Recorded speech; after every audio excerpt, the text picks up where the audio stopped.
Let's take a quick look at our early waivers now for week number 12. Give you a little snippet of what we're going to be talking about on Tuesday. And big news at the tight end position. Now, according to reports, Kyle Pitts is going to be out for the season. So from sprained MCL to torn MCL to now surgery that is going to knock him out for the rest of the year. Again, we'll have that story more in depth on CBS Sports HQ. Here are the quarterbacks that we're looking at as potential waiver wire options. Dave, Ryan Tannehill seems to be the best of the bunch. Can we trust him in week 12 against the Bengals? You can. I just don't know why you'd want to. He's not going to be a top 12 quarterback. Nobody's on bye. He's solid. He's just not going to be exciting. And I still think this Bengals defense, despite, well, they did a good job, I guess, overall against Kenny Pickett. They let up some big catches to George Pickens. I think they'll come to play against the Titans. I think Tannehill could be in line for maybe 19 fantasy points. As I say every week, he just finds a way to get it done, and there could be a Justin Fields manager in every league looking for a replacement if Fields does not play.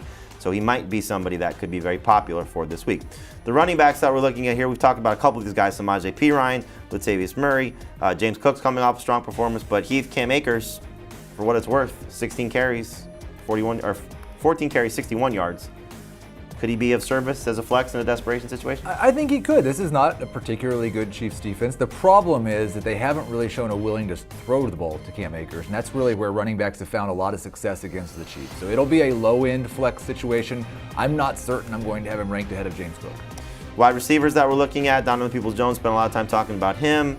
Sky Moore, we said he could be the best wide receiver for the Chiefs moving forward, at least while the injuries are occurring for Juju Smith-Schuster, Kadarius Toney, and Mecole Hardman.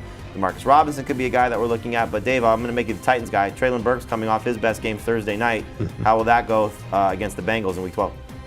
I think he could be okay. You know, just remember that half of his yards, or almost half of his yards, came on the last play of the game. That's something that you don't see fairly often when a team's trying to kill the clock, that they throw a goal ball to their rookie wide receiver. Still could be in line for around 12 PPR points. That's nothing to sneeze at. I'd rather get Peoples-Jones off the waiver wire. He might be second best because I think Nico Collins has a pretty low ceiling. Sky Moore, Mac Hollins, low ceilings.